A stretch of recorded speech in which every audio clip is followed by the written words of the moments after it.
So what were your overall thoughts of Silent Hill? Well, obviously, my first thought was lose Sean Bean. It really Yeah. added nothing. It was just exposition as to how the town became abandoned, which ultimately isn't important with the cult stuff and with the supernatural plot going on, so it doesn't matter. It doesn't matter that that cop was originally from there. None of that stuff's important.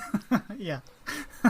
My second My second thought was it's very funny to hear Sean Bean try an American accent. Oh, yeah, it's great. And it's even funnier when he goes to like an auto body shop and he's talking to this West Virginian that has like the thickest Canadian accent I've ever heard. It sounds like he's talking to Doug McKenzie. I know, right? That was just very funny to me. I mean, it's like this English guy from Ohio and this Canadian guy, this Northern Ontario guy from West Virginia, and I'm just like, what's going on here? And the best part about Sean Bean too is because he's from Yorkshire, he's got that really thick accent. Yeah. Just coming through. But also, my third thought to focus on Sean Bean once again was, assuming we actually need this character, which we agree we don't.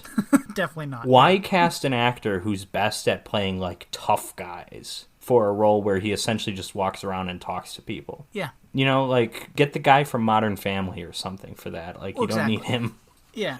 I mean, it would have been nice if they had an alternate version of this movie where Sean Bean was the lead. I would have liked to see that maybe. But then I also think, I don't know if it would have been as scary. I feel like it being a woman looking for her daughter, like a mother looking for her daughter, has some kind of urgency to it. Meanwhile, a rough and tough and tumble looking guy looking for his daughter, trying to hide a Yorkshire accent, isn't as scary somehow. I don't know. This is kind of sexist, isn't it? Women are in sexist. peril because they're weak. Is that what you're saying? All right. Well, anyways. Well, and also, again, sorry, not letting you off the hook easy here, Sean Bean. Every single time they cut to Sean Bean, it completely ruined whatever atmosphere the movie was building. So it's not just like we don't need this is unnecessary exposition. It's distracting from not even the story. It's distracting from just the atmosphere, because this movie's not trying to be action-packed or anything like that. It's trying to build a mood. And it's doing an okay job of it, but then it gets interrupted with Sean Bean and it kills that. I think actually the best example of that is when Rose is being chased by Pyramid Head and it keeps cutting to Sean Bean and Policeman driving around Silent Hill and then going into the school. And there's a bit where Rose comes into the school and she's leaning on the lockers because she's just escaped Pyramid Head the first time. And then it cuts to Sean Bean running through the same hallway yelling Rose. And I'm like, I know he's not going to find her. Why is this even here?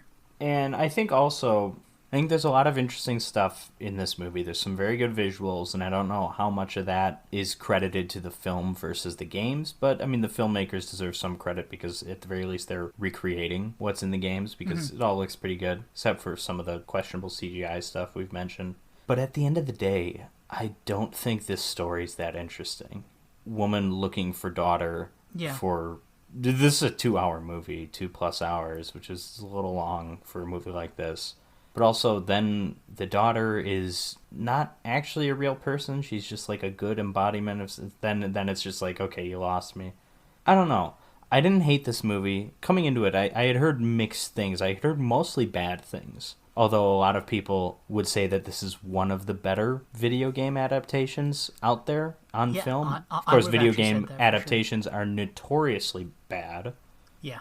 I mean, of the video game movies I've seen, this probably is one of the better ones. I haven't seen that many. They never made a movie out of NBA Jam Tournament Edition, unfortunately.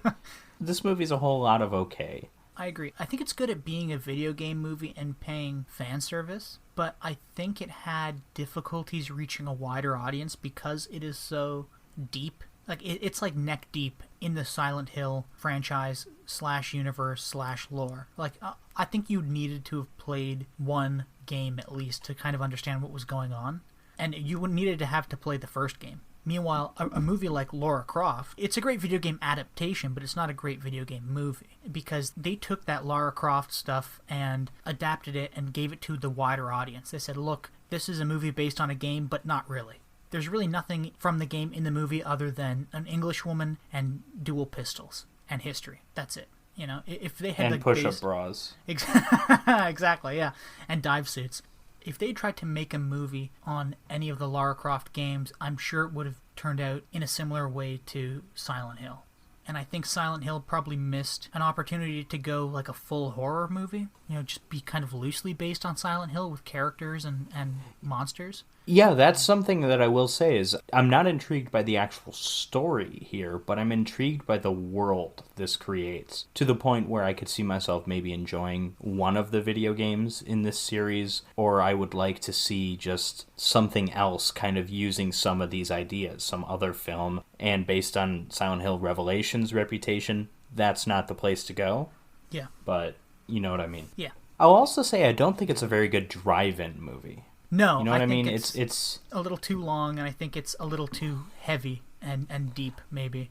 I don't think it's as heavy or deep as it's trying to be. I think it's a little pretentious in that sense, because I don't know how I can explain this in this, making this a very long episode, and we already did Frankenstein and Audition, so... But I don't know, because really you have a very... I don't want to say it's a simple story, but... If you strip away a lot of the decorations, you do have a simple story. It's woman looking for daughter in another dimension. Yeah. That's, the little girl lost, it's poltergeist, it's the things like that. It's almost like Stranger Things Season 2, all of Season 2. I don't know if it's that disappointing. Oh, got him. Or Season 1. No, damn it, I meant Season 1. Is that it? Okay, yeah. You could have a very simple story here. And I think they knew that, and that's why there's all these other details. But a lot of the other details... And I'm thinking less even the good and bad manifestations of Alessa, because that stuff's like, whatever. But I'm thinking more like the cult. The cult is kind of out of left field. I know there is a cult in the games. But for the movie that introduced Pyramid Head and those creepy nurses and... those armless dudes. Do you really think the ultimate antagonist of this movie should just be normal people? Yeah, I think it's a little boring. That's why I'm saying I think it could have been a great, strictly horror movie with those creatures and monsters and within the universe somehow, I guess. And I want to go back to what I said earlier about it being heavy and deep, because I agree with you. It's trying really hard, I think, to be deep and guess like emotionally deep as well. But by heavy and deep, I should have clarified. I meant it's because of this video game and these ties to religion that it feels heavy and deep. Like there's so much lore, and they want you to feel they want you to get so much more weight out of everything, and there's really just nothing there. It all just kind of is non-existent for me anyways, even though I do like the games. Yeah, I mean, this is my personal opinion. Don't know if you'll agree with this, but if you want a solid horror movie with ties to religion, then our second movie's the movie for you. But okay, well, we can talk about it. But yeah, no, I mean, I guess my overall thought was this isn't really a drive-in movie. It didn't have that kind of feel to it. You have, the moment where Pyramid Head rips off the woman's skin. Like that, okay, that's cool. You have a couple little scenes. Also, one thing in this, even though I said I really like the look of this movie overall, I think that's mostly true. Because I like the effect when, like, everything kind of turns to ash and everything. And I love the exterior stuff. Mm-hmm. The interior stuff, when we're in the foggy industrial metal fire dimension, I just did not like that aesthetic. And it reminded me of, like, I think this was just big in the mid-2000s. And I'm thinking even in the bathroom scene, which she goes in before we're in that dimension. But just, they're like gross, grimy, dirty. I mean, it looked like a Saw movie. And then we find this body covered in wires, and it looks like a Saw movie. And I'm not saying this movie's ripping off Saw, because it probably comes from the games, and the games predate Saw. I'm just saying I'm not that big on that aesthetic. I just, like, it's intentionally unappealing to look at. I get that, but it's also unappealing to look at. It makes you feel dirty.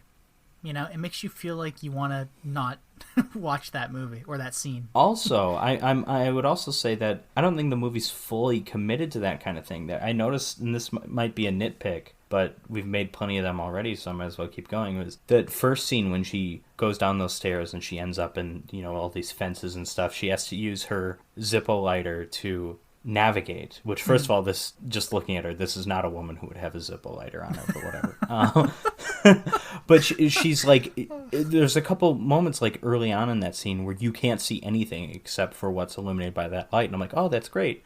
And then when those children things come at her, then she drops the lighter But then it's just like really well lit all of a sudden, and I'm like, what? No, Yeah. we had some atmosphere here. What are we doing?